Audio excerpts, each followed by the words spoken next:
Thank you for joining us for the next hour or two in this episode of Inside Myanmar podcast. In an age of nearly limitless content, we appreciate that you're choosing to take valuable time out of your day to learn more about what is happening in Myanmar. It's vital for this story to be heard by people around the world, and that starts right now with you.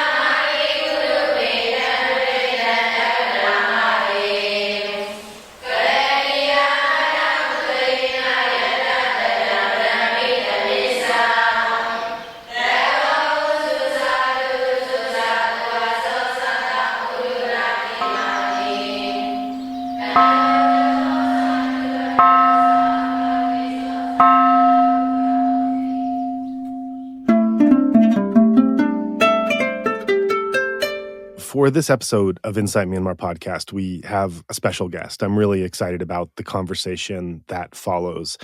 Before I get into the guest, I want to introduce some background, and that's that I believe that recent Myanmar history becomes more defined by these big flare-up and dramatic events that have happened in, as we all know, 1988, 2007, the most recent one, 2021.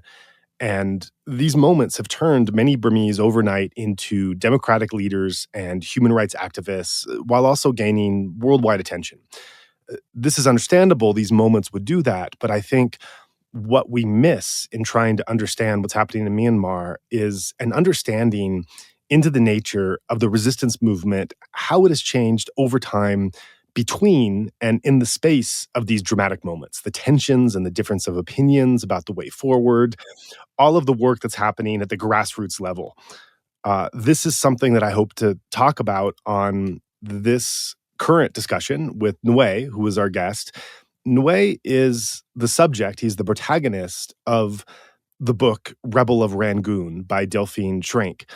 And we're so fortunate to have a chance to talk to him. And this book is a study of Nway's life and activism. It did not, and as we'll learn, Nway's activism did not come about as a reaction to a specific event that encouraged him and motivated him to become an activist, but rather it was a life path that he's been on from his very early years, going back to family history.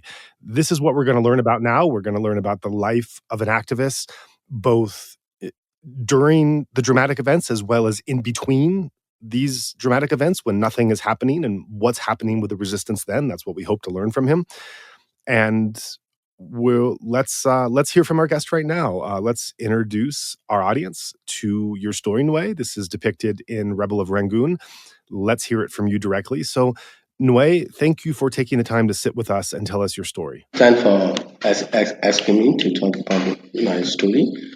It is not really odd one, but I work for the NLD, and then also I work for the democracy causes in Burma since 1999, and then after 2008, I started a network calling Togetherness, and at the time I met with Delphine. Also, Delphine helped me a lot to understand the international politics.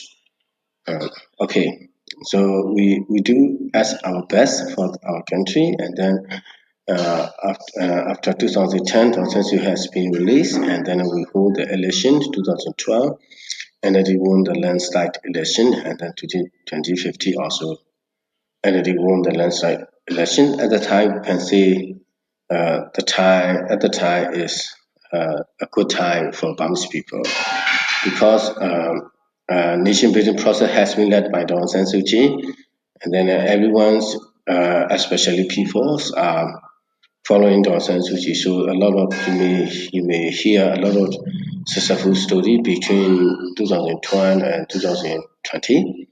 So of course, when Aung San Suu Kyi became a state councillor, I worked for the headquarters of the NLD. as a normal entity members. And then, unfortunately, at 2020, after entity won the landslide election, um, there was a military coup and people resistance started again. And I also take part in the resistance as usual. As usual, but there is a difference between two parts before 2010. The way we involved in politics is far from the way we involved in politics or revolution after military coup in 2020. Hmm. Great. Thank you for that brief introduction. I wonder if we can go back a little further into your history. This is shared in your portrayal in the book Revel of Rangoon. But for those who haven't read the book, if we can learn a bit about your story as it's depicted there, your in the book, your background picks off by describing how your father went to school with Aung San Suu Kyi. He was a doctor that moved to Twente to serve the rural community with his wife, who was a nurse. And from here, let's if you can tell this story and pick off from there, and tell us about your childhood and the decision for you to become involved in politics at a very early age. In fact, when I'm young, really I don't really understand the politics, and then as a normal young people, we don't know what is democracy, what is human right. We just follow normal doctrine of our life. So go to the school, and then have friends, have fun, and then follow the authority order. That is all. But my mother is different because he always actively took part in politics, and also my father too. My father was died in the prison in 1996. Uh, my mother, as a single mother, take care of the full young wives. Um, when the youngest one passed the high school, my mother asked for apps. One of you must have Aung San Suu Kyi. So, in fact, at the time, no one understands politics and no one knows what is democracy, what is human rights. But at the time, I thought politics would be very easy. So I say, okay, mother, I will have Aung San Suu Kyi and I will join with the entity. So, but there is a deal with my family. If because at the time, uh, in a family, if someone is one of them is involved in the politics, all the family business were shut down by the government. So at the time, the deal with my family is because I'm going to involve in politics so that I will not have any heritage from the families. But the family will support me until uh, uh, the country has been installed. The democracy has been installed by the in the sorry that the family must support to me until democracy has been installed in the country. So we agree on that. So it means I don't have to do family business. But then at 2010, Aung San Suu Kyi has been released, and then my brothers, actually two brothers, two elder, one younger brothers, they complained to me that democratic struggle in Burma is over. And then I said, no, we still need to amend the 2008 constitution. So I need to work for the entity or for the democratic causes in Burma. And then they say, no, no, no, everything is now fine. Aung San Suu Kyi is now on the televised. He is giving a lot of speech. And then also very soon she will enter into the parliament and then she will be in the government. So what do you have to do? So I said, yeah, but even though there is a democracy, So the 2008 constitution has been, occupied by the military, because of the military robust 25%, and also some of the important positions such as border line, uh, uh, defense issue, and also home affairs issue has been under control of the military. It doesn't mean that we we got we get the democracy. It is not true. We still have to fight. But the democracy, no.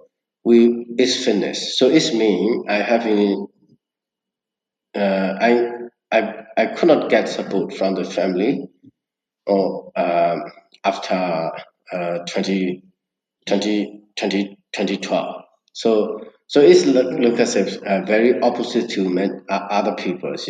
Other people they got a problem before the censorship has been released, and then when Burma started a nation building process between 2012 and 2020. So, but everyone is okay because there is an economic bloom and more job opportunity and so on. But for me, it is different because I still want to do my politics. I still want to have Aung San Suu Kyi, and at the end, I still want to have Burmese people. I still want to involve in politics, but of course, I'm just an NLD member or just an activist, so that I don't have any support. And then the family say, "No, this is enough." And then I say, "No, not enough." Yeah, that's the point. There's really interesting things about your story I want to focus on. The first is I just want to underscore for a Western audience, especially, how unique it is that in your family, basically, your family decided that we have to have one member of the family to be able to support the democracy movement and support Aung San Suu Kyi. Who will this member be? And you volunteer, and then you're kind of excused from the normal worldly activities of education and work, and you're just focused, and family, and you're just focused completely on supporting the NLD with your family supporting you.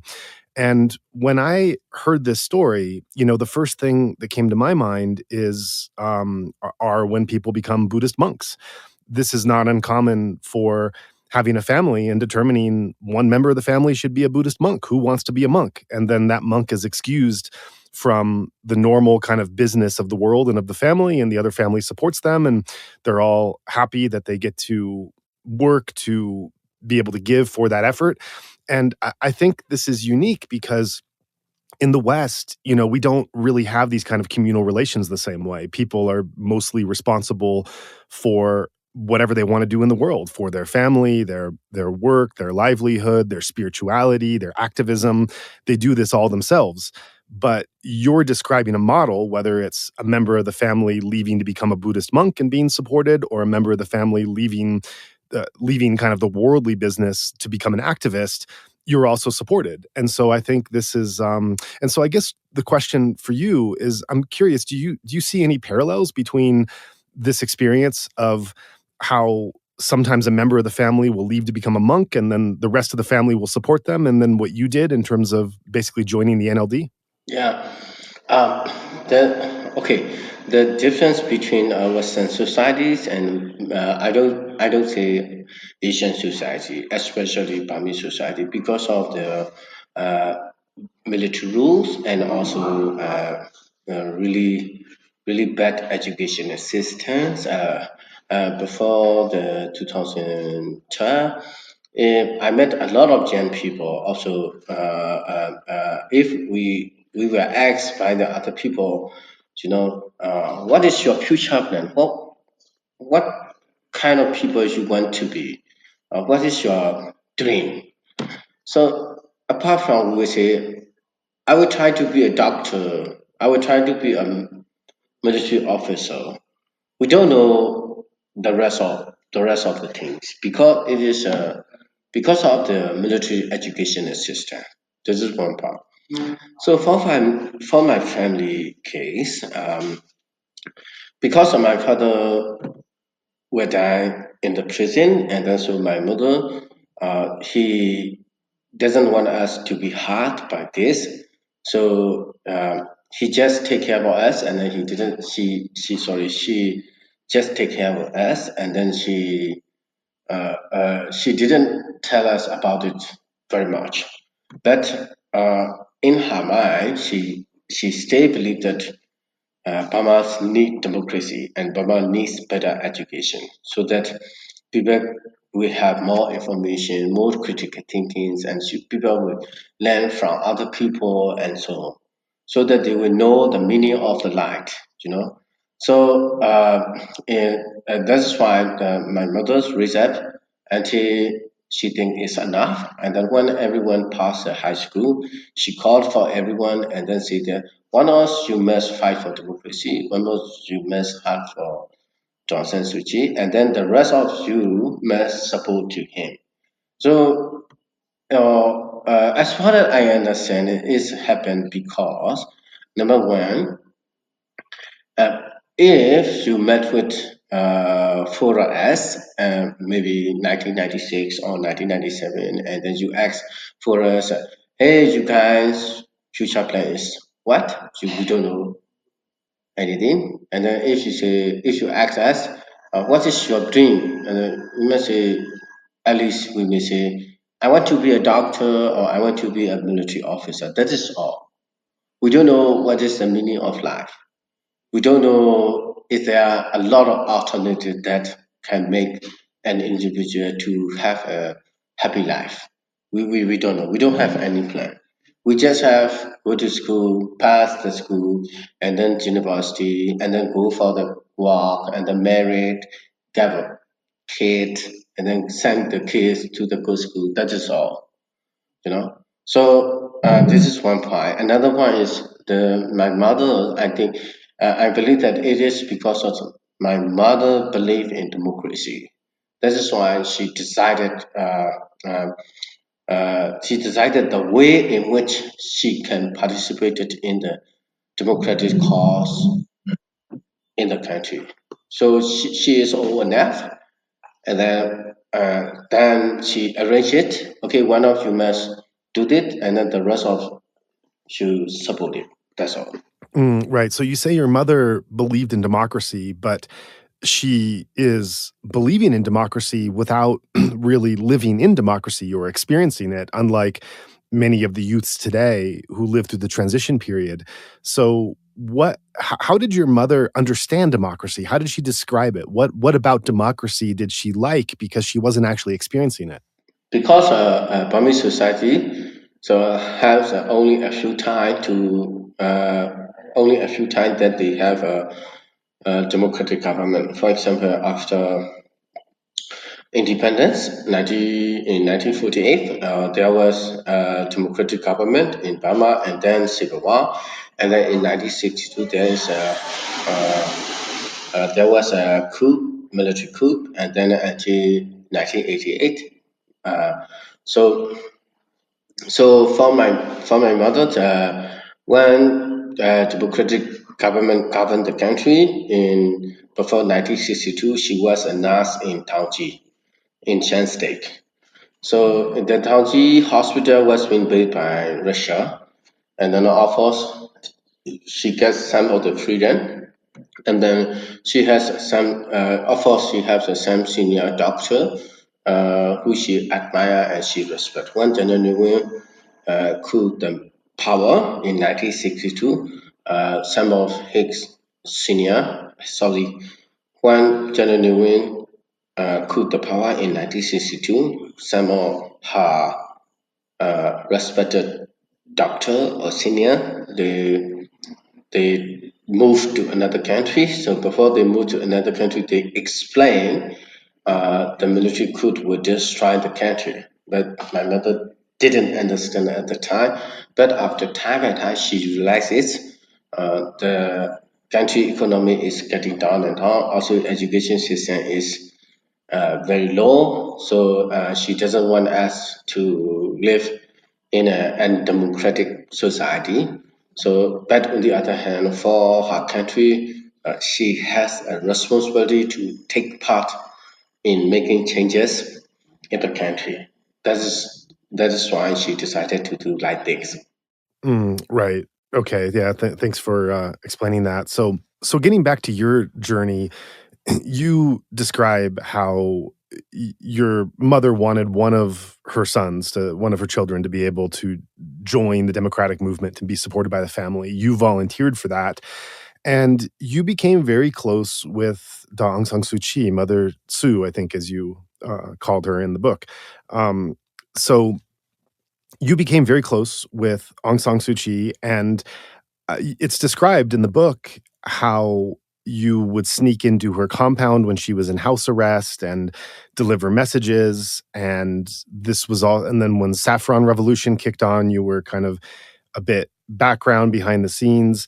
Can you describe a bit about this time in your life and in the first decade of the 2000s, what you were doing in the movement, how you were connected with Aung San Suu Kyi, and then what was going on with Saffron as well? So when I have been asked such kind of question, I miss so much the one who is known as Nway, Mhm. who has been passed away in the prison after 2021 military coup. Nway is one of the famous lawyers in the country, and then she also was very close to Aung San Suu Kyi, and then Nway is one of the central executive committee members of the entity until he has been killed in the prison. And he is the first secretary of the entity also too. And he is chairman of the information committee. Okay, so let's go back to before 2010. At the time, you may remember Junta, who is an American citizen, and then who has been known the one who swim across the air lake and then sneak into the Aung San Suu Kyi compound and then met with that, and then after that, SPDC found out. Mhm. Um, then SPDC extended the house arrest sentence to Aung San Suu Kyi because of his action. So because this case happened, Aung San Suu Kyi must have a lawyer. So the lawyer is Nway. So I'm very close to Nway. So based on this, Aung San Suu Kyi has had an opportunity to meet with Nway. So when the two met, they don't talk about the case of Junta, but they talk about the politics. And then, so through Nway, Aung San Suu Kyi sent message to me, especially to send a message his family in Oxford, like Sister Lawrence and Michael Crosby. Especially to lobby the UK government and European Union to put more pressure on the junta. Mhm. And you would also deliver messages when she was under house arrest, so you actually had to sneak into her compound when it was guarded by military, is that right? Not really like the expect. I have an opportunity to enter into her compound. I mean, for example, I approached to the one who has to buy breakfast for her, Mhm. and then I approach to the one who is going to do gardening in her house, and then I join with them, and then I sneak into her compound, and then I send the same message to not directly to the Aung San Suu Kyi, but someone who we can trust. Mhm. It's not like a James Bond. Right, Yeah, right, but you're still having to be clever to to get those messages in and not be captured. yeah, yeah. That's it. Yeah. So even this time, I will tell you one interesting story. So before 2007, saffron revolution, there was a lot of discussion to implement 2007 revolution. In fact, you already know that 2007 revolution, saffron revolution, has not been led by anybody, but by the people of Burma. Mhm. But at the time, As an energy young people, we are communicating with the different groups. But in this scenario, one thing appear is just one of us must go to the insane prison and then give the message to the older Mac who has been in the prison, saying that we are going to implement the 2008 Saffron Revolution, which has been led by Mac of the Burma. So the problem is, in order to send this message, this one must be arrested. Mm-hmm. So I thought this is not me, but one of my friends who is now passed away.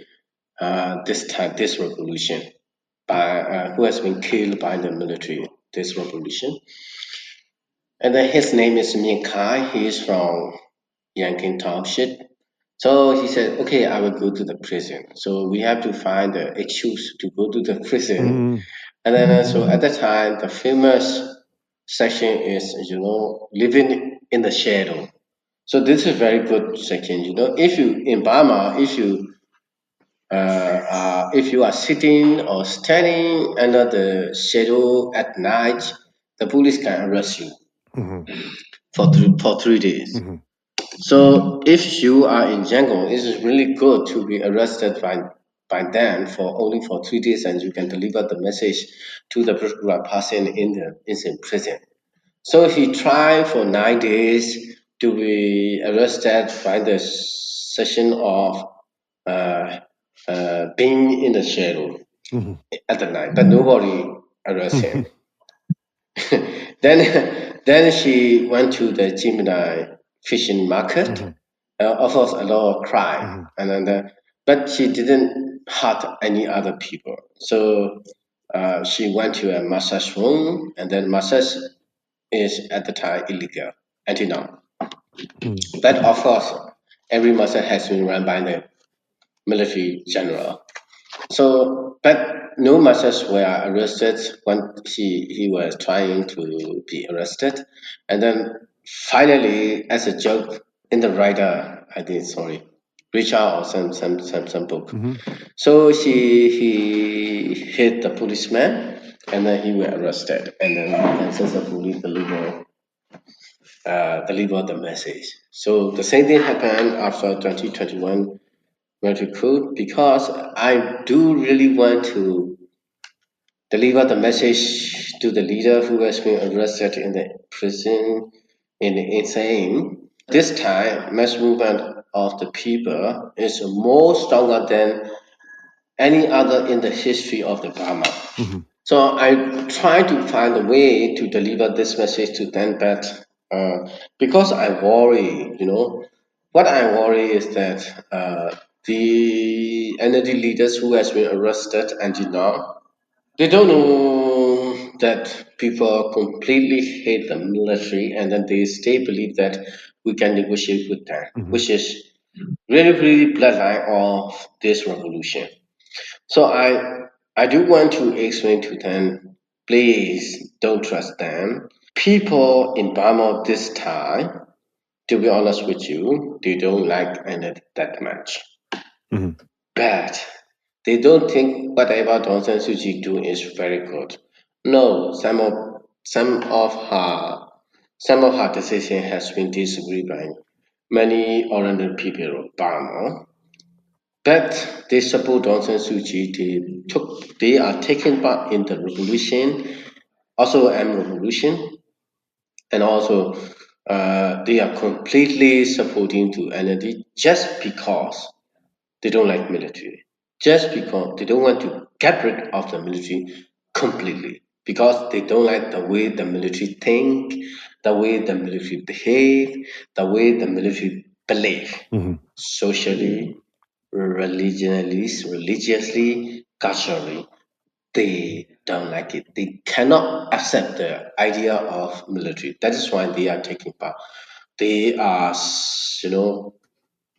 giving up their happiness, their family life, their their time, their energy for revolution. So the main reason is not they like They like too much energy. They like Aung San Suu Kyi Hmm. too much, but they think military and his supporters should not be in a civilized society. Hmm. Their idea is out of date, Stone Age idea. So I would like to send this message to the leader of energy. So I create a story and then I try to be arrested and then of course I was arrested. I don't remember the date, and that it was in 2021 April. So then I'm at first I was happy. Oh, I'm I'm gonna to talk with my leader about the outside situation, what is happening outside. Hmm. Mm. But then I remember one thing. Very four of the members of parliament who has been now leading the NUG government, they have been hiding at my safe house. And also some other young people are preparing to join with the armed struggle. And then also they are living another safe house. So there in Yangon at the time, we were three different safe houses and they don't know each other. And also they don't know, any of them knows the future plan. I am the only one who knows the future plan and who know who is hiding where. So in this scenario, I say, oh my God, I made a mistake. This is not the time to be arrested, so I must be escaped from them. Then I started to, and when they investigate to me, of course, they arrest me at 9 a.m. And then they ask me a lot of questions and then a kind of torture, not very seriously, like happening today, like a kind of torture, but I try to be okay with them. I make them to trust me, and then I said, okay, I don't like military coup, but I understand what is happening in the country. So, what about if you negotiate with all the partisans for the sake of the country? And then, so they started to think that I am flexible. And then at the 6 p.m., the same day, they let me go. And then I said, oh my God. Oh, because I am So almost you're hitting going upon to make the wrong the decision. nature of the resistance movement and the NLD's role in it. I think this calls a big question into the divergence between kind of the grassroots, the things happening on the ground level, and the NLD. And you say something very interesting just now, where you're trying to tell NLD leaders that this is in 2008. You're trying to tell them that the people don't necessarily love the NLD, but they hate the military, and you're the best alternative. I mean, this is a message I feel like we're still repeating today. I feel like today in 2023, this is something that this is a conversation among Burmese activists that is still happening. Is the To what degree are the people at the bottom grassroots level leading the charge, and to what degree is top leadership directing it or constructing a strategy? So what are your thoughts over the years? You know, you've been an activist for years and decades really, and you've seen this dynamic and this tension up close. And so, what are your thoughts on the evolution and the life and the role of the NLD? Of course, it was formed in 1988. It was illegal for many years, and then some years it was somewhat legal. And there've um, it's the story of what the NLD has done and what democratic activists have done during that time has changed according to what the military regime has responded and acted on their side. But what are your thoughts about seeing the life of the NLD play out and its role in the wider democracy movement? Uh, yes, for me, I must say energy means Burmese society. So I would like to explain about this. You see, under the dictatorship rules, so we need to give pride in everyday life, whatever we want to do. In order to get an identity card, in order to buy a car, in order to have a license to drive, in order to go to education, in order to go to school, we need to pay bribe everywhere.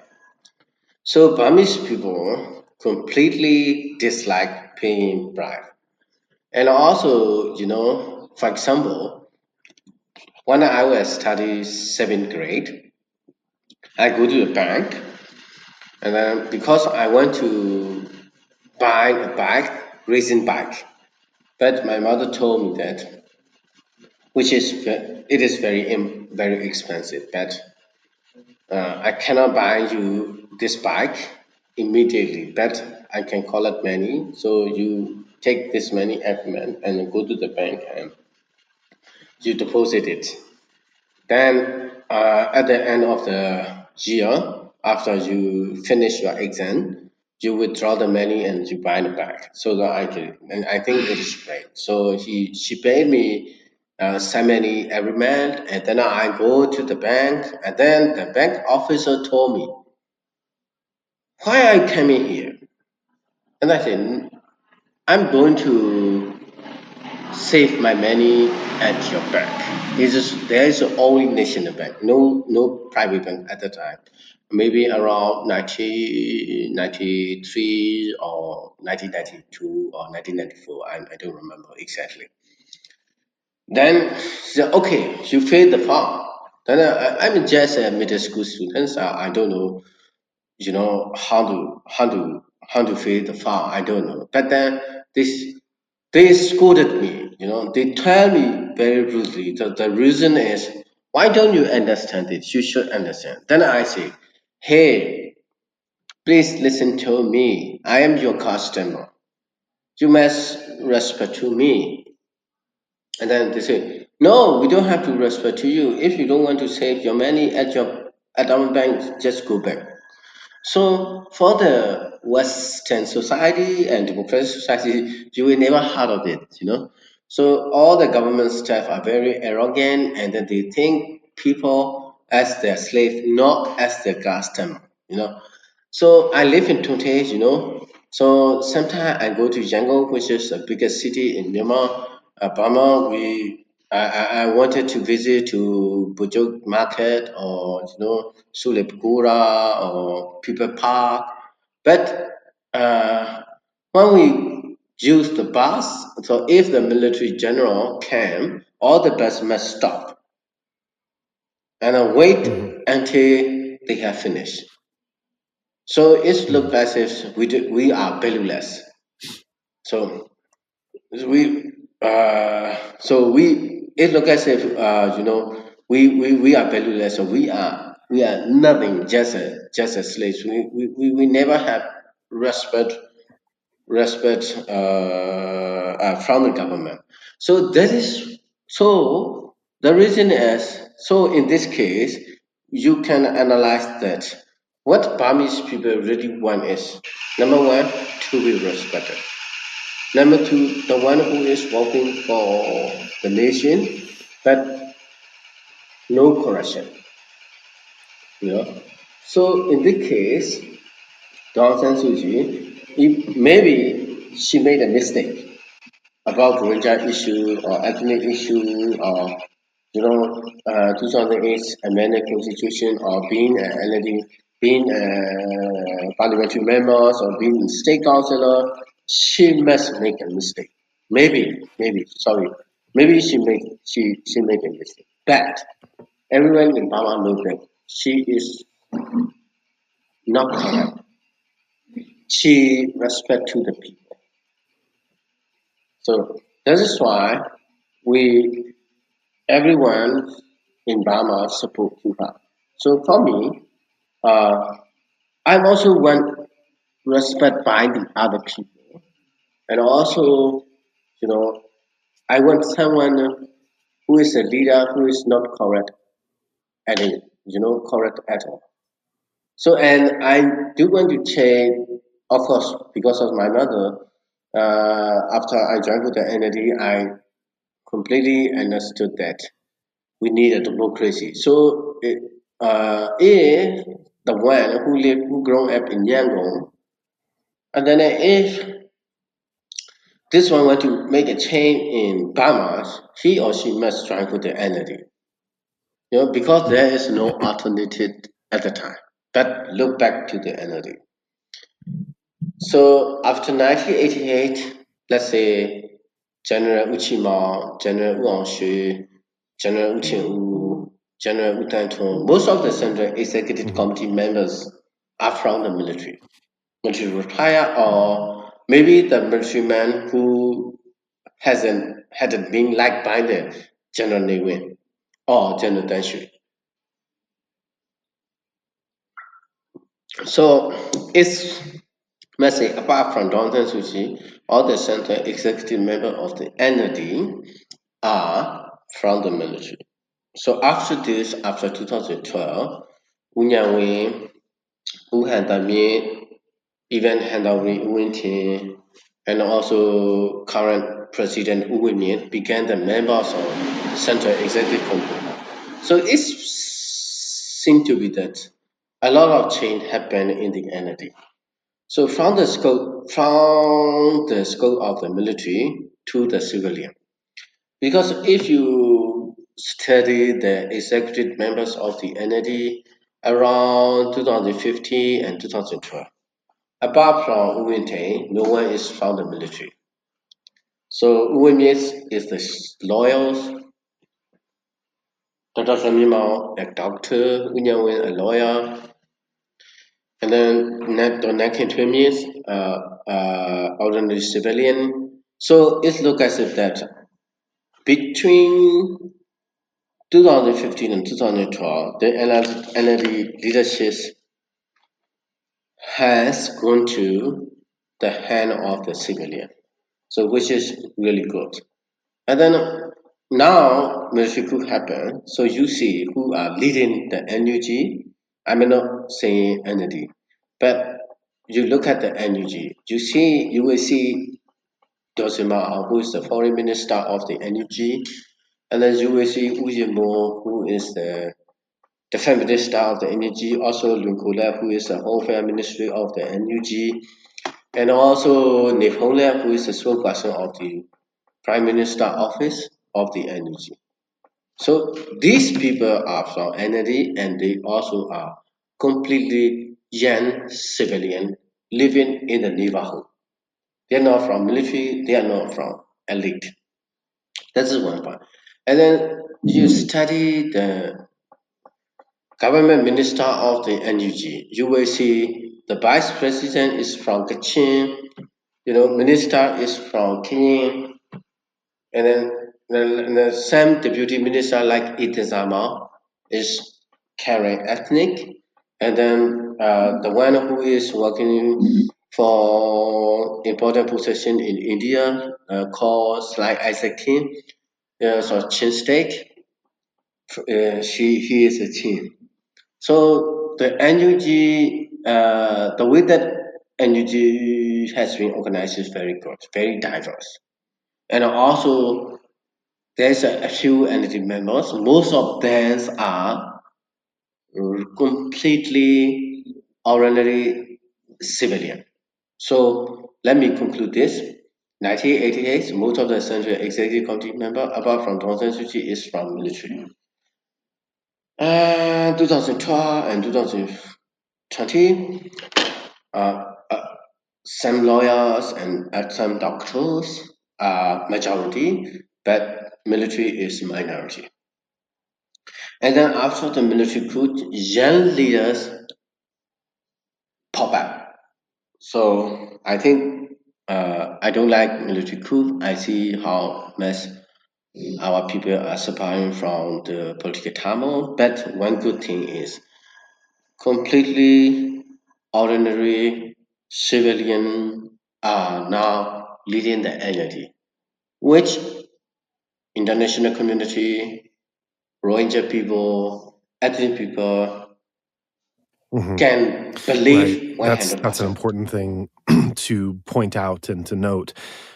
You had followed and supported Aung San Suu Kyi for many years, and then in 2015, when she became state counselor, uh, there you referenced how the way she handled Rohingya was problematic for many people, to understate it.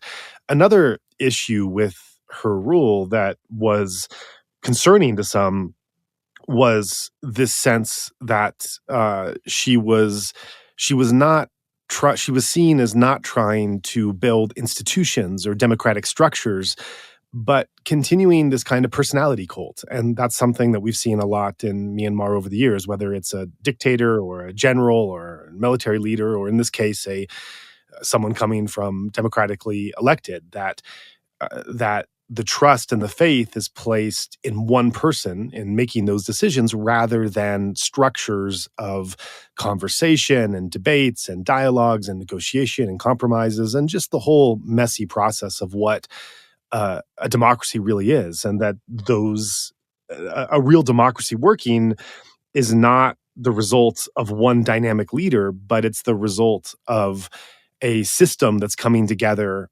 to be strong and to be able, the system itself transcends whatever the work of any individual can do. And so, what are your thoughts about what Aung San Suu Kyi did, not as a democracy activist or as someone protesting military rule, but as a leader when she was actually in the role of a leader? What did you find about her, how she handled that role, and your evaluation of uh, both your evaluation as well as your expectation, and in what you saw her doing as a leader? So I must say is, I disagree with some of her decision making, but as I explained it to you, why Burmese people love Aung San Suu Kyi actually is she respect to the people and then she is not correct completely. So that is the point. So for me, I understand that Aung San Suu Kyi put her focus on the people of Burma, not only her position, not only for her, how do I say, popularity, you know. So she just worked for the people of Burma. So uh, if the one is honest and also if the one is doing people of the Burma really, you know, the thing is that, you know, to solve the problem practically. And then if someone is honest and if someone is really want to work the people of Burma, he or she must know one point. That is all the problem has been caused by the military. I will give you an evidence. When we hold the peace conference and the rule between 2015 and 2020, so there's EROs, civil society organization, media, political parties, and also military. And then when we talk about the problem in a meeting, and then nothing is sorted out if military is there. If military is not there, if there is only ERO and the civil society organization and the ERO and so we can solve a lot of problems. So the point is, Burma has a problem because of the military. So the way that Aung San Suu Kyi trying to solve this problem is she tried to use her charismatic power over the military. If military follows her, everything will be okay. So let's say we have a fight in Karen State, KNU and military, not KNU and NLD, not KNU and Burmese people. We have a fight in Rakhine State between our King Army and military, not NLD and not the Burma people. So okay, anyway. So when we talk about Rohingya issue, so if we say Rohingya issue, that is a little bit different. But when we talk about Muslim people, you know, Muslim peoples are everywhere in the country. And then we were like our own brother. So we argue each other, we take each other into the court if we don't like, if we angry at each other, or maybe sometimes we hate each other, we argue each other. But we are living together, staying together.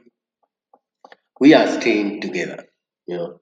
So it's mean Burmese people never hate the Muslim people, and then NLD never hate the Muslim people. But who hate this? Military.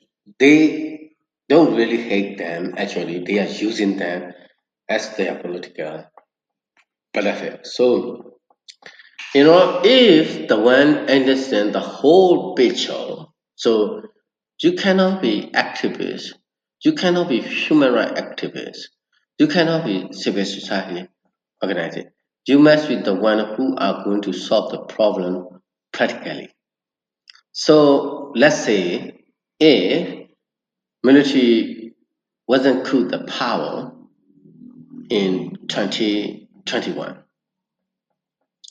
So what Aung San Suu Kyi is going on is she would use her charismatic power to convince the military, and then okay, this is for the sake of the country. Why don't you clamp down? And then she talked to the ethnic people, blah blah blah. So this is the way that she is going to use. So in this bad this time we must say currently she is wrong. She was wrong. She is convincing a tiger by giving a sugar cane. So she is wrong.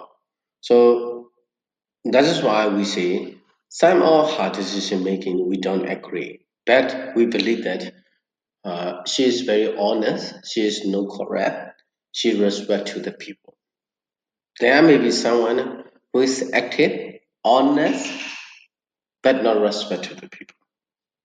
There may be someone respect to the people, but corrupt. Right. And now So that looking is at the the problem of transition Burma. itself and during that period, we looked at Aung San Suu Kyi and her role. There's been a lot of debate about this transition period. Was it real? To what extent did it really open the door and give democratic reforms? To what extent was it kind of crony capitalism and just land grabs and being able to give certain opportunities for the more privileged? As someone who has been working for decades before the transition period to try to see a democratic opening, what is your opinion of the transition? Do you think that it was a legitimate opening, or did you have concerns and issues with what was happening when the transition period started to open? Okay. So if you say 2010 to as a transitional period, I mean, I must say it is just a branded. It is just a brand. So as an entity or as Aung San Suu Kyi, and then even for myself, we never think that this is a transitional period. We just say as I got a argument with my family, but my family argued that hey, democracy cause is over because Aung San Suu Kyi is now in televised and she is in the parliament and so on. Then I say, no, we do need have something to do, which is sorry, not something. We do need have one thing to do, which is to amend the 2008 constitution. As long as under the 2008 constitution, it doesn't mean that we have a democracy in the country. So we don't say or we don't consider it as a transitional Right. So you did not period see as the 2010 period as legitimate? No, we don't see that. Not Your main but criticism, we as an your main analyst. evaluation and evidence as to why it's not legitimate all centers on the 2008 Constitution. Is that correct? And if so, for those listeners that are not familiar with the problems of the Constitution, the need for reform, why is this piece of evidence about the Constitution not being reformed, why is this central to your understanding as to why the transition was not legitimate? So you see, we can say after 2010, Aung San Suu Kyi has been released, and then we say this is a process, and also, but in reality, that is agreement between China and United States, to hold the election as a promise of the democracy. But as long as 2008 this constitution is not free, we cannot say that even if we have a free election, we cannot say this is a democracy. So you know that we call 2008 constitution as a ghost constitution. You see, because in 2008 there was a hostile storm called Nugget, and it killed a lot of people. And then in 2008, the SPDC hold the referendum, and then so 99% of the 99% of 999 were agree. And then when we check, we found out that all the dead person in the Nugget were both for the 2008 constitution. So this is a very low you know. So you may know such kind of experience in Africa countries, and many different countries. So without caring the own people, they just do what they want. So but for Aung San Suu Kyi at the time, because of the pressure by the China and United States, so the title is like that. Everyone must be included, diversity, and then election, which is not completely the solution for a small country, which is fighting for the democracy. So, however, the problem is the military has a power, the military has a manpower, weapons power, economic power, but the opposition has nothing at the time before the 2010. So in this scenario, so we need to negotiate with the big country, powerful country, what they really want and what we really want. Okay, at the time, let's think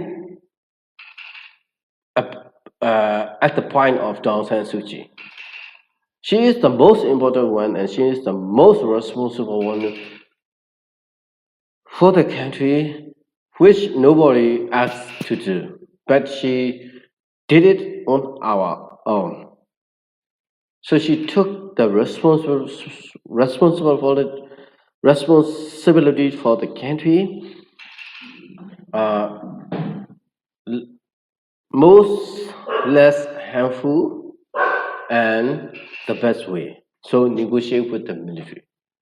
Then theoretically, activists, civil society organization, rapporteur, or smaller group of people, they may blame to Aung San Suu Kyi that you are cooperating with the military. But the reality is like that. Even not only China, even the United States government, you may see Mr. John Webb, you may remember, who visited to Aung San Suu Kyi's house when she was house arrest. So we don't have any option. We have to follow this. So in order to not in order to make the best, but in order to make it a little bit better. That is the point. So she negotiate with the military. So because the war see that without election, no democracy. But for the people of Burma, as a small country, we want democracy, not because we like democracy. We want democracy because we think under the democratic ruler, we must be respected. Under the democratic ruler, we must have an equal opportunity to do a business. We must have an opportunity to do a better education, to get a better. That is the point, not the democracy, actually. But the West and the other decided that if you don't have an election, you cannot say that is democracy. So I hope you and audience who are listening to this may understand what you mean. What I mean, sorry. I hope you and audience listen to this may understand what I mean. I mean, is a solution, whether it is the best solution or whether it is the democracy. Right. So That is the point. really, you're just talking about a Burmese populace that is tired of being bullied and not respected and not having opportunities. And they don't necessarily have an experience with other political systems or political theory in general, but they see this thing called democracy as the one possible, perhaps the best possible solution for giving them more stability and opportunity in life than they're able to have. Is that right? Right. So another thing is that Yeah. your portrayal in the Rebel of Rangoon book as kind of fighting against and being frustrated by tendencies of rigid thinking or lack of independent mindedness within the democratic movement, within the NLD or people resisting the military. Can you describe examples of how you saw these tendencies of rigid thinking and a lack of independent mindedness in that time? Yeah, that is right. Because I'm very critical to the leadership of the NLT at the time, before the 2010, because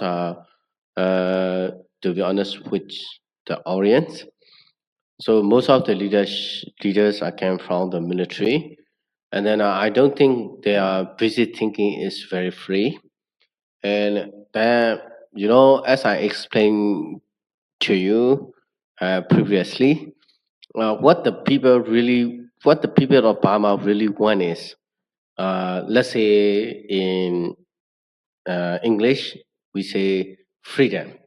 But realistically, we want respect by the government. We want to get equal opportunity for doing business and also for education. And also, we want to access to other people who are different from us. How do they think about love? How do they think about rich? How do they see about poor and so on? We cannot follow the same path. We cannot follow the path that our elders planned. We want to create new things. We want to think.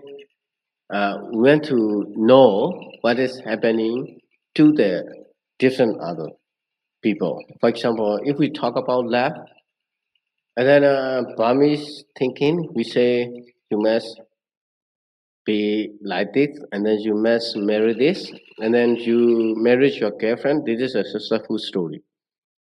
But we know that even if we married our girlfriend, maybe there is a success story some point, So in this scenario, we need different and we need a new thing.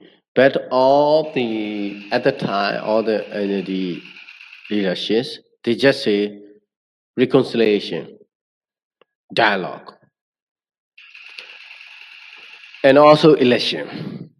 Then we realize it's in practically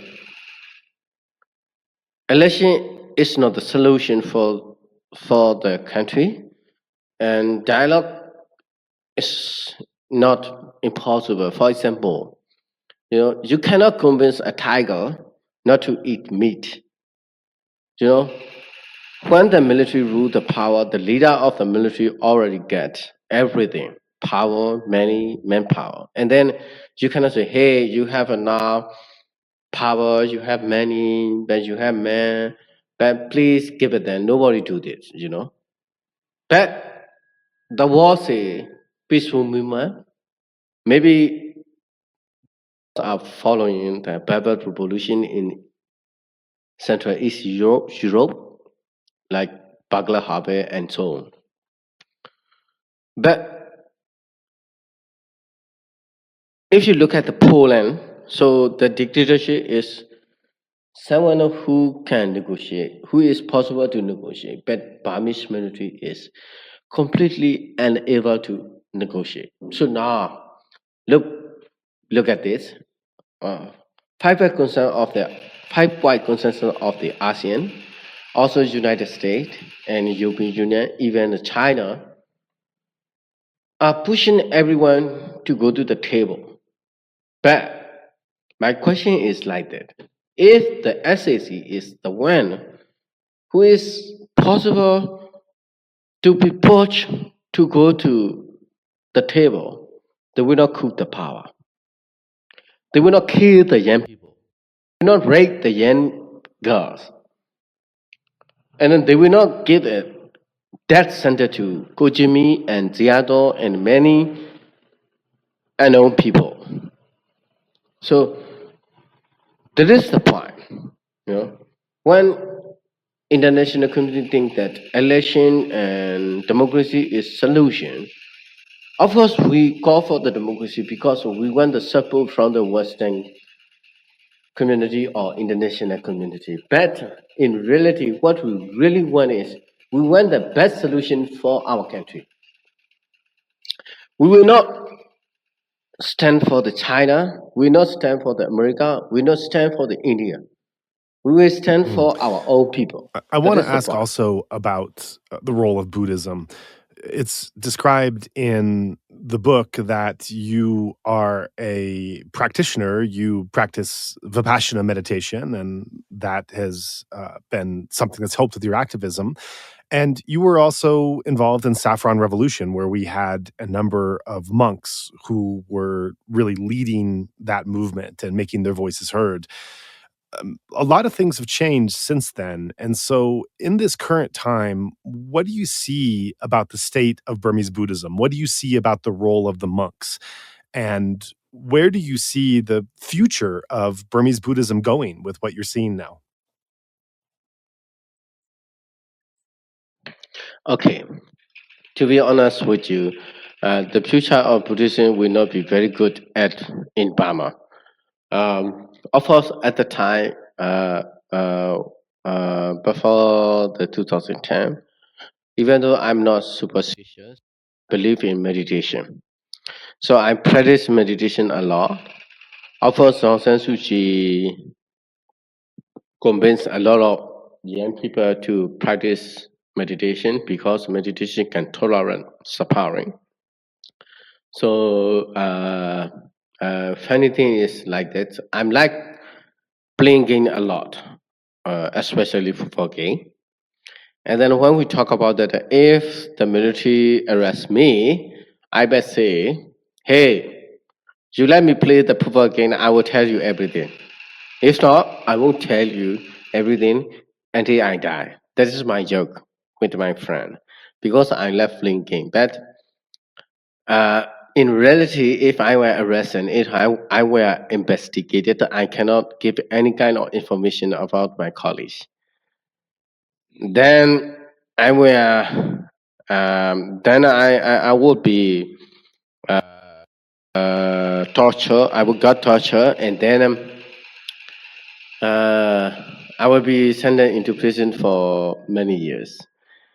But this is a joke. I say, okay, I will be in prison for many years because I left to play video game.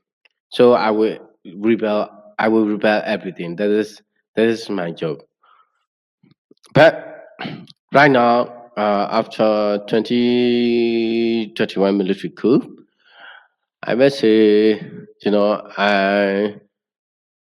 even don't want to practice meditations. I don't want to believe in religion because you see the whole people, all the people in Yangon hit the can in order to say that we don't like military coup.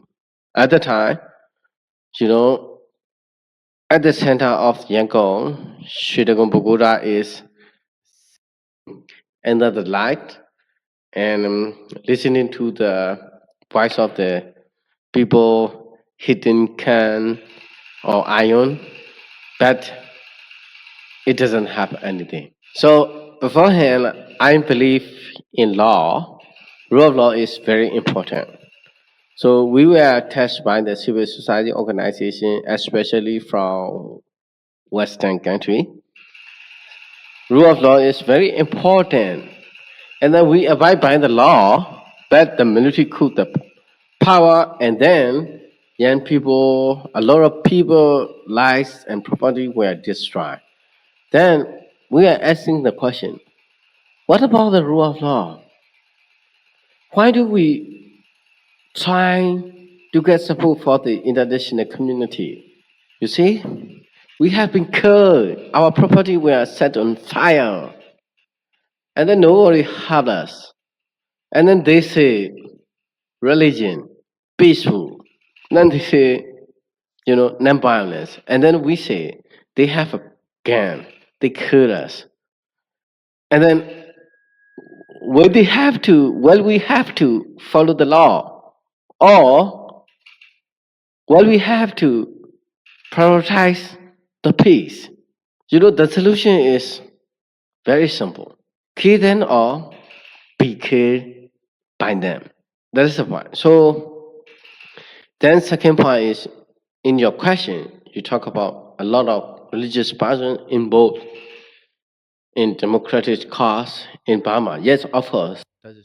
Until now, like a man called Mintonya Buddha Thakuru, he is actively participating in the revolution. Yes, I agreed.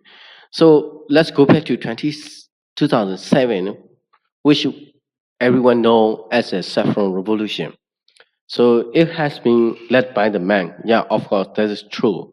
But the problem is not all the religious persons are working for the people. There may be some religious person who really commit their life for the sake of the people, but some of the religious person are doing something for the sake of their own interest. If you look at to the Tidagu Siaro, you will see he is supporting to the military, and then she is standing with the military. And then because of him, where is the reason? How can we believe in religious person? So you may say, okay, there's a difference between religious persons and religious. But religious, what do they teach us? Peaceful, peaceful, peaceful. Okay, you and I have an argument, and then you want peaceful and I want peaceful. That is okay. But the point is, the other side doesn't want peaceful. Then the strategy. Can I know started. about your background as a practitioner? What tradition are you in? What is your teacher and practice that you follow? For example, Mahasi or Mogok or Sunlun or Goenka or like that. And also, what benefit do you get from your meditation practice? So, my mother asked me to practice meditation, and then she is follower of the Daingu. And the benefit I got from the practicing meditation is sometimes whenever I were arrested, I can face military stably. Or how do I say it? I can face a military officer without exciting. So for me, let's say after 2000, I think 2009 October. I'm not sure. I cannot remember.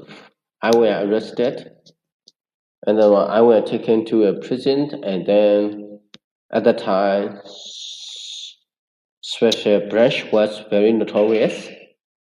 They asked me a lot of questions. Maybe you will find it in the book, so that I can face them without exciting. And then second time I will arrest in 2000, and then they asked me a lot of questions, and then I can answer their question very well. And then I had been released, and then after this time, military coup in April, I was arrested at 9 p.m. and sorry 9 a.m. And then until 6 p.m. I can answer the question very well, and then they have no suspicions.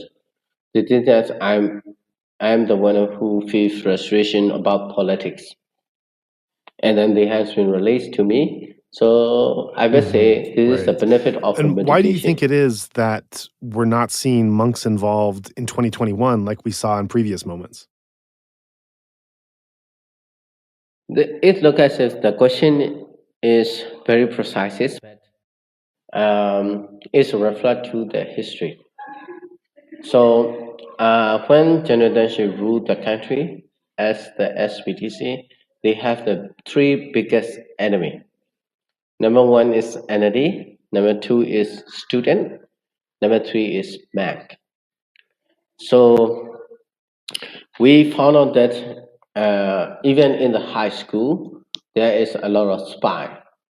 And then we found out that in the university, a lot of spy. And then they want to change the Mac. For example, if there is a Mac and a military general donate a lot of money to the Mac will be powerful because of the business. For example, you sell the guitar, you know, and then you want your business to be popular. So before 2010, you have to approach to the man who has been combated from the military. And then you donate a lot of money. So it's me, the man will introduce you with a general. And then your business will be very smooth. And then you will be very easy to advertise your business. Otherwise, you have a lot of restriction. For example, you run a guitar shop, and then in order to get a license, you have to pay bribe. Then if you do a Mac from the military, and then the military introduce you with a major, a general. And then the general say, hey, this is my guy. So everything will be going well. So this is very important. This is the way that military destroying the religion, I want to go to especially your Buddhism in personal Burma. journey now because, as you're portrayed in the book Rebel of Rangoon, it was very important for you to be on the ground, and you lived a very difficult life. I mean, you were sometimes being hunted and having to go from one safe house to another, but you really insisted during that whole time that you wanted to be in Yangon, be in Myanmar, and continue the fight. But you're now in exile. You had to make the decision, as so many activists have done, to feel that they could do more for the movement outside the country than inside. But that was, I imagine that was a very hard decision for you to decide to leave your country, which you've been working so hard to reform, and to be in exile. So talk us through why you made that decision and how it feels. Yeah, that is a good question. So I don't want to abandon my place, my hometown, and my country. I want to do my best for my country, but this time is different because according to my experience, I do really understood that Mae Sot politics is very important. You see, before the 2010, Aung San Suu Kyi used the war called national reconciliation and also peaceful movement. She negotiated with the military, and then of course we have some progressive, but in 2021 there was a military coup. It's completely clear that military is not negotiable. So I study the cause after 1988 and what is happening for the M struggle. Because the military coup in 2021 signal to you that you must get rid of them. Otherwise, you cannot vote them because they are the people who is living in the Stone Age. They just want power. They just want to be the winner. They don't know how to have other people.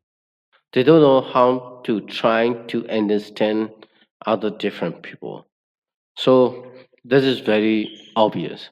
So if you are going to input or support to the M struggle, Mae Sot politics is very important because Mae Sot or Chiang is the closest place for Burma.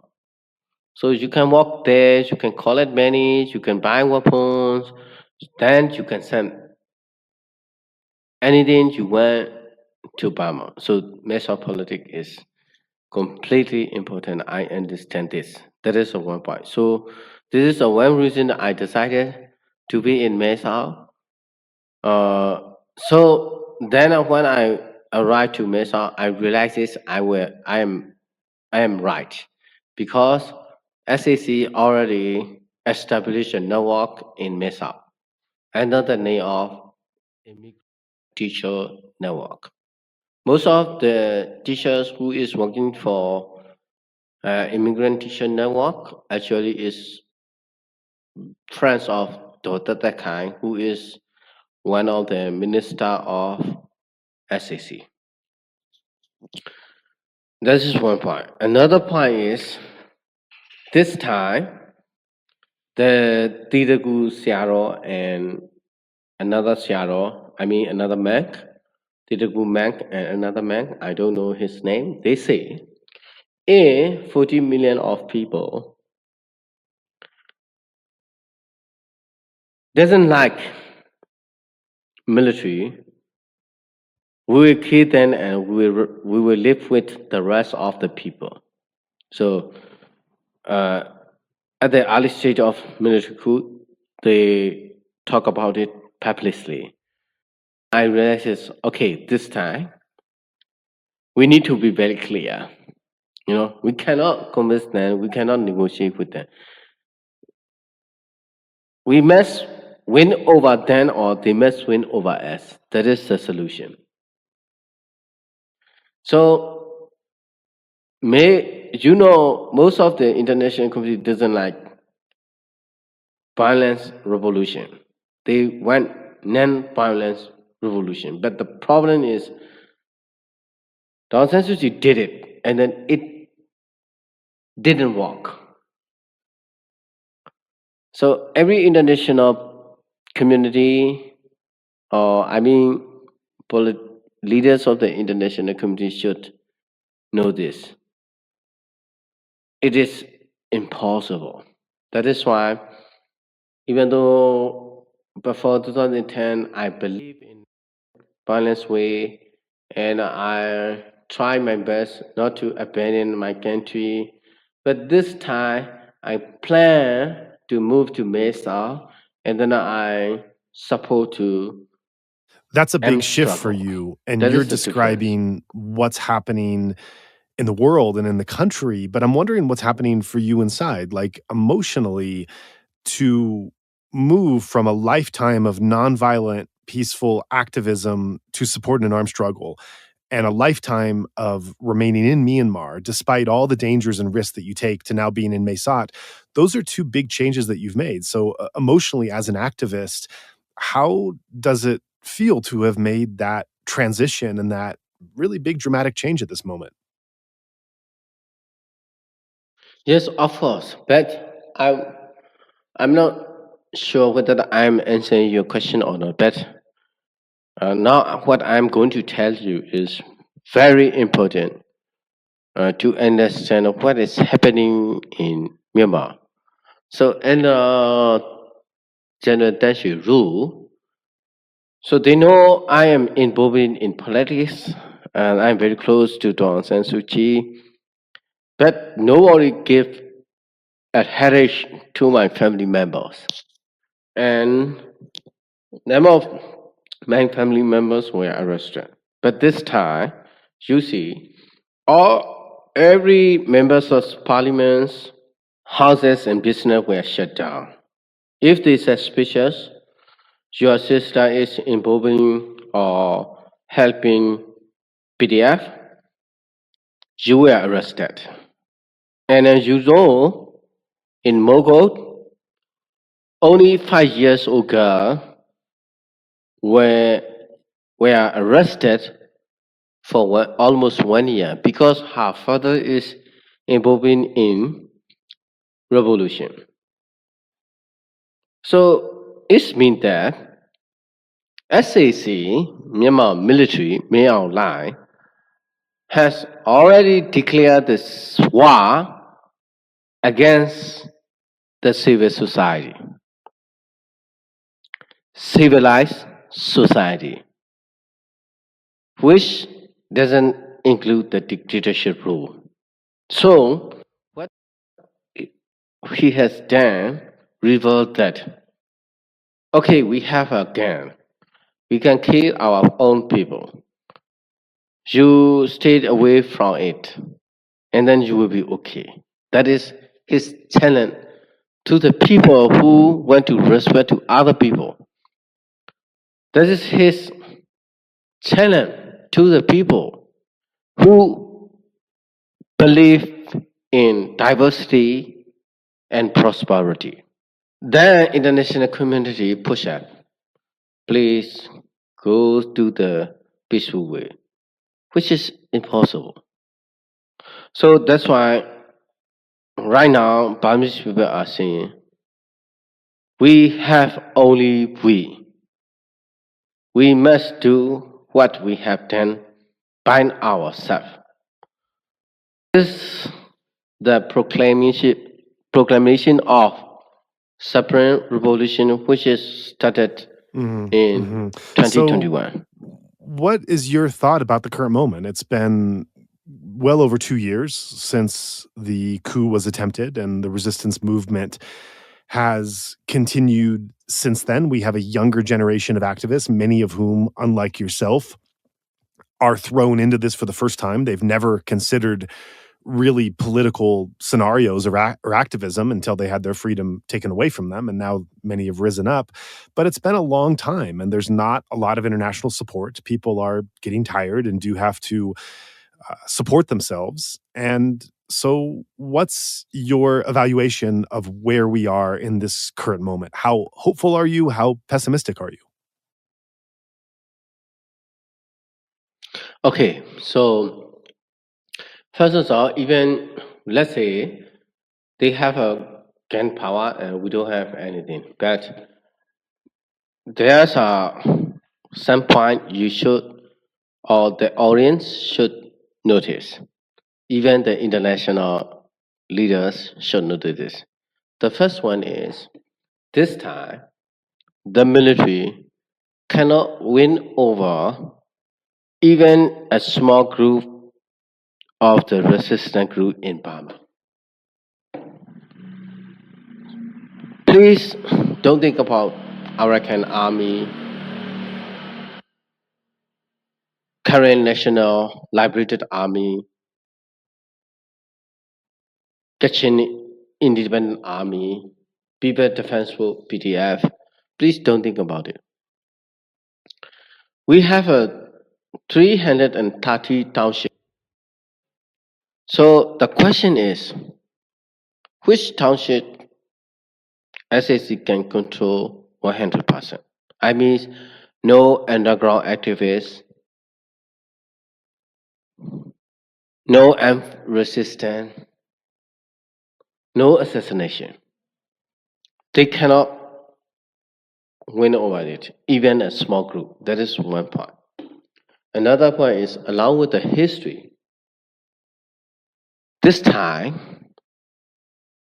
is the weakest of the military.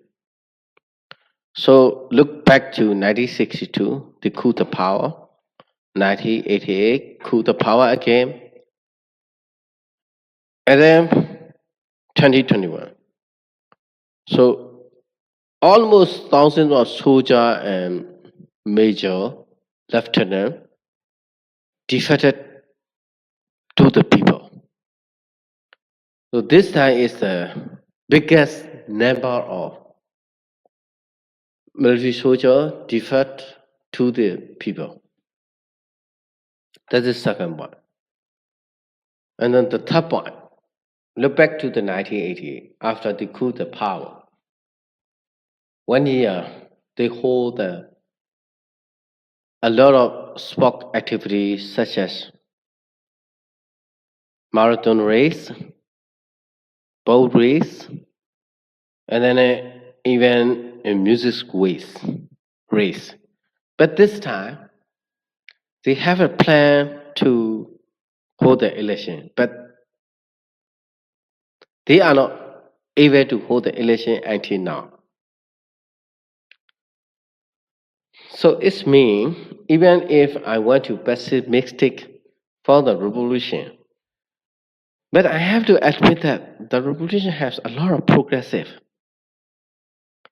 So go back to 1988, there was NCGUB, which is an exiled government, and then CRPP, who is a committee of representative of the parliament, and also the ABSCS, Obama Student Union.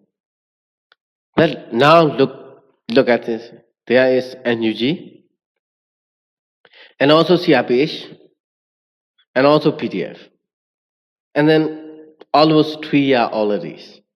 So it means revolution is going progressive. So even if I do want to think, I do want to pessimistic, it is impossible to be pessimistic. This is a lot more advanced. I thank you for sharing your than the thoughts and history. your views here. And before we end, I'd like to know, is there anything else you'd like to share that we haven't gotten into yet? I would like to apologize to the international community by saying that we will not be stand for any big nation. We are actually trying to find the best solution for our country. So there is a point. If we want the revolution, you international community will see very civilized society in Burma, which will be very active in promoting peace for the whole world. But if the junta win over the people of Burma, you will have a society which believe in Stone Age in your war. So I would like to request you. Please understand the feeling of people of Burma. We left our country. We want to be like you.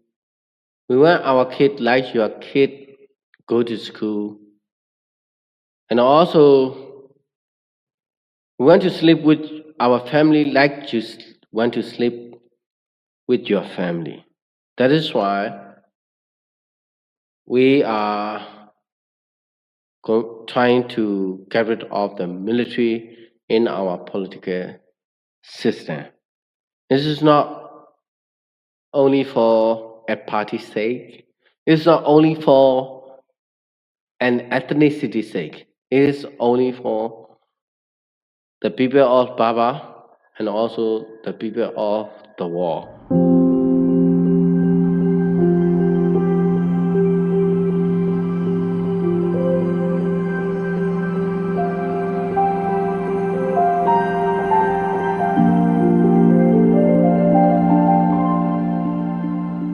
Thank you for taking the time to listen to this episode. As regular listeners are aware, we often remind our audience about our nonprofit mission, Better Burma, at the end of a show. Truth be told, fundraising is hard work, and I can personally attest to the fact that it's really no fun to keep asking for contributions. Yet, the situation on the ground now in Myanmar is so distressing that we continue to do so on behalf of the Burmese people. What is most helpful at this time are recurring donations, which help alleviate both the stress and time involved in fundraising. If you are able to pledge a certain amount per month, our team can plan around having at least a consistent minimum amount to work within each month. If you would like to join in our mission to support those in Myanmar who are being impacted by the military coup, we welcome your contribution in any form, currency, or transfer method. Your donation will go on to support a wide range of humanitarian and media missions, aiding those local communities who need it most. Donations are directed to such causes as the Civil Disobedience Movement, CDM, families of deceased victims, internally displaced person IDP camps, food for impoverished communities, military defection campaigns, undercover journalists, refugee camps, monasteries and nunneries, education initiatives, the purchasing of protective equipment and medical supplies, COVID relief, and more. We also make sure that our donation fund supports a diverse range of religious and ethnic groups across the country. We invite you to visit our website to learn more about past projects as well as upcoming needs. You can give a general donation or earmark your contribution to a specific activity or project you would like to support, perhaps even something you heard about in this very episode. All of this humanitarian work is carried out by our nonprofit mission, Better Burma. Any donation you give on our Insight Myanmar website is directed towards this fund. Alternatively, you can also visit the Better Burma website, betterburma.org, and donate directly there. In either case, your donation goes to the same cause in both websites except credit card. You can also give via PayPal by going to paypal.me/betterburma. Additionally, we can take donations through Patreon, Venmo, GoFundMe, and Cash App. Simply search Better Burma on each platform and you'll find our account. You can also visit either website for specific links to these respective accounts or email us at info@betterburma.org. That's Better Burma, one word, spelled BETTERBURMA.org. If you would like to give it another way, please contact us. We also invite you to check out our range of handicrafts that are sourced from vulnerable artisan communities across Myanmar, available at alokacrafts.com. Any purchase will not only support these artisan communities, but also our nonprofit's wider mission. That's Aloka Crafts, spelled ALOKACRAFTS, one word, alokacrafts.com. Thank you so much for your kind consideration and support.